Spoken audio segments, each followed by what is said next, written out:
Hello guys! Welcome! Collective reading tayo ngayon.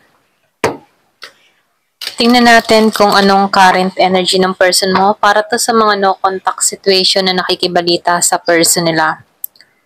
Be open-minded po, hindi po halos lahat makaresonate. Thank you nga po pala sa mga nagsusubscribe, sa mga bumabalik. Maraming pong salamat. Tingnan natin ngayon kung ano yung situation niya ngayong araw na to. Start na tayo. Give me the message for collective.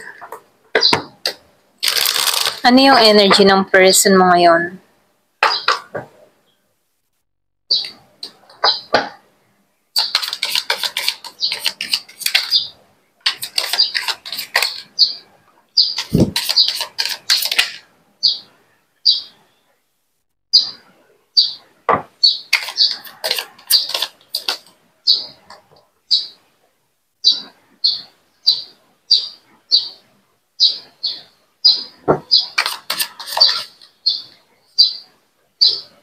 Nakikita ko tong tao mo, pagdating sa'yo, pinanghihinaan to. Ito na yung nakikita ko.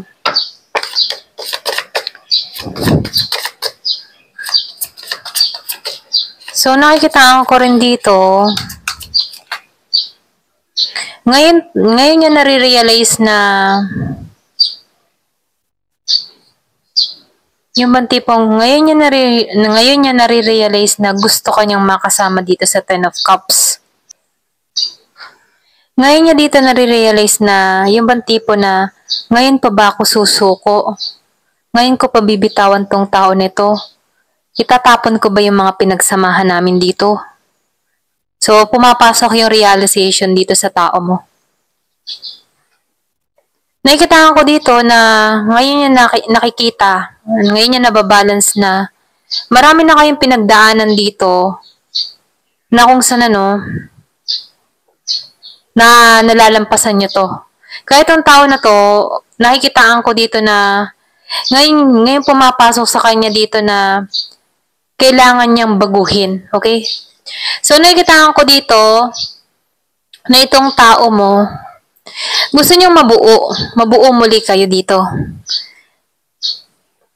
So, nakikitaan ko dito kahit nahihirapan siya dito, meron siyang pinaglalabanan. Nakikitaan ko rin dito yung iba sa inyo na itong tao mo, ikaw yung kahinaan nito. Okay? Pagdating sa'yo, mahina siya dito.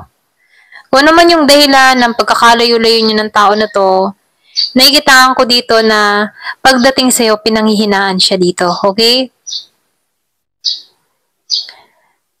So, nakikitaan ko dito, meron ka ditong tao na malakas din yung karisma. Malakas yung appeal niya. Excuse me. Malakas yung appeal niya, lalo-lalo na sa tao.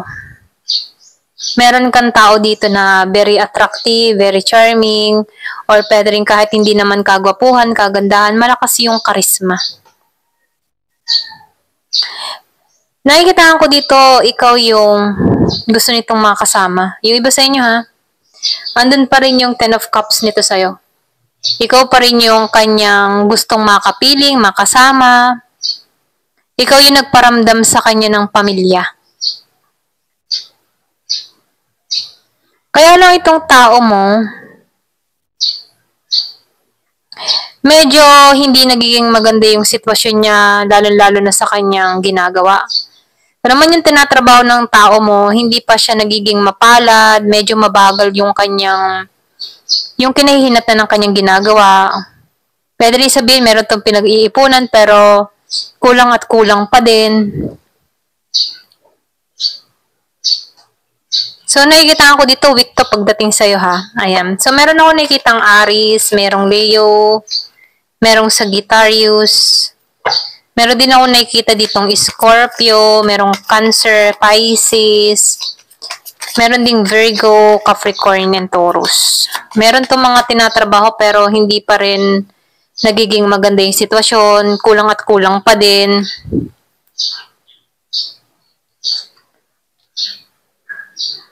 Kahit meron tong mga kinakaharap na problema na nakakayanan naman ng tao na to. Ito lang yung nakikita ko.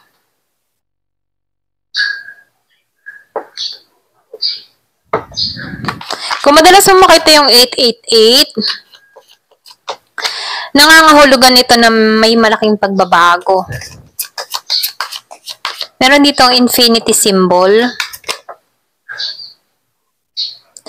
So, nakikitaan ko dito, alam na ng tao mo yung dapat niyang gawing hakbang. Ito lang nakikita ko. Yung iba sa inyo, no? Hindi na to toxic dito. Meron tong naayos sa kanyang sarili. Ngayon niya nare-realize dito na ikaw yung para sa kanya, ikaw yung the one, ikaw yung magbibigay ng kasiyahan sa kanya, kaligayahan sa kanya. Ikaw yung gusto niyang makasama dito. Yung iba, ito rin nakikita ko. Meron kang tao dito na nagkaroon ng realization or pwedeng naumpog, natauhan, ginising. Kaya dito, no, hindi na to masyado nagpapaka-stress dito. Kung nakikita mo yung 888, nangangahulugan nito ng magandang balita. Or pwede rin meron ditong kasaganahang hatid. Hindi na siya toxic dito. Ito lang yung nakikita ko. Kung meron ka ditong tao before na maraming bisyo, ngayon to natauhan na dapat meron siyang alisin sa kanyang sarili, dapat meron siyang unahin. So, nakikita ko dito, nagmamature na to, or pwede rin sabihin, yung sinabi ko kanina, natauhan na. So, nakikita ko dito niya naiisip na ikaw yung dapat para sa kanya, dapat na natili siya sa'yo, dapat hindi kanya pinakawalan, ganun. Ayoko na niyang iwan pa. Ikaw yung nagbibigay ng saya sa tao na to. Kasi doon niya na-realize na hindi ka toxic, mabuti ka, loyal ka, tapat ka.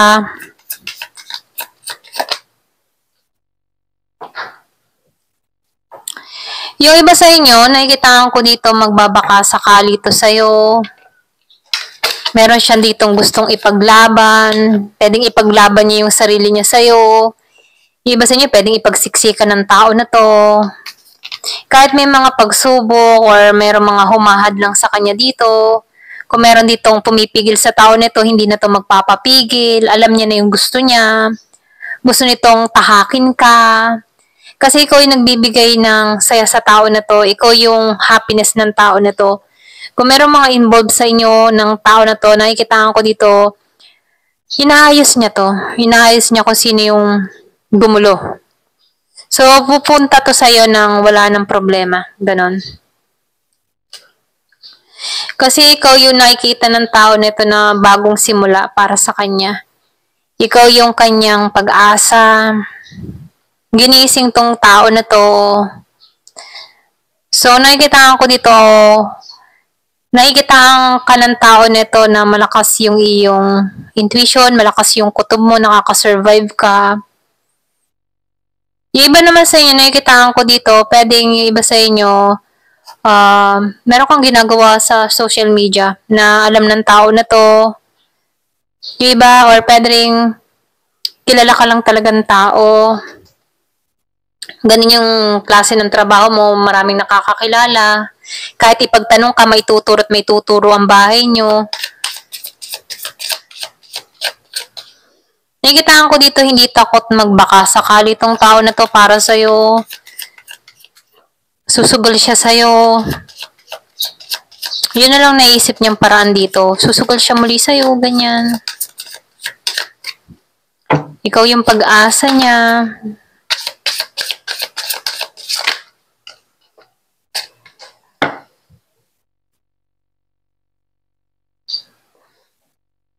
So, nakikitaan ko dito, kakaharapin niya yung mga dapat harapin. Kung meron kayong issue ng tao nito, haharapin ka ng tao na to. Gusto nitong makipag-ayos, ginagamit na nito yung utak niya, yung talino niya.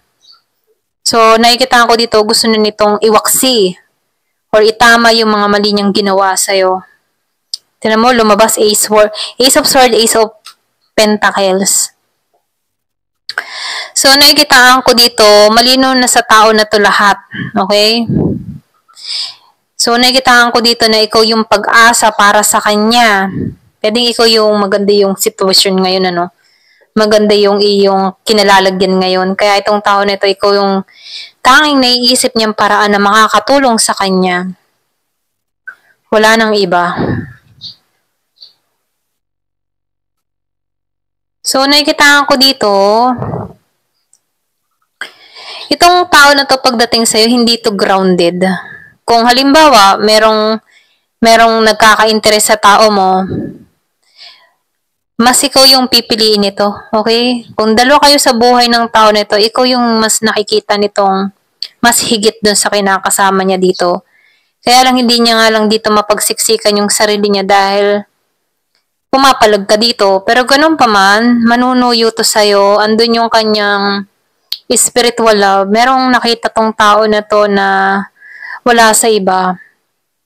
So, nakikitaan ka ng tao nito na innocent, pure, kalmado, madiskarte, maayos. Ikaw yung happiness ng tao na to.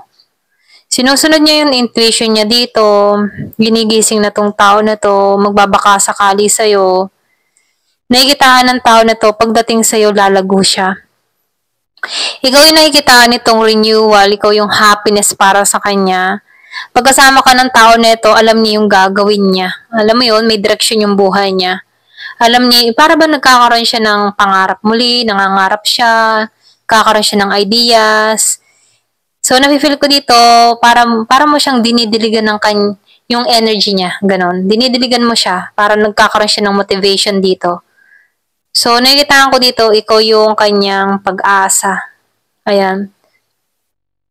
Dun sa iba, no, ito yung naiisip niya ngayon. Tutunguhan kita, pupuntahan ko tong tao na to, ipaglalaban ko siya, mga ganun. So, nakikitaan ko dito, may tapang siya ngayon. Nagkakaroon to ng lakas ng loob, pangunawa, or pwede rin sabihin na wala na siyang maisip pa na makasama kundi ikaw. Ayan, ito lang yung nakikita ko. Ayan, hanggang dito na lamang po. Thank you for watching. Love and peace.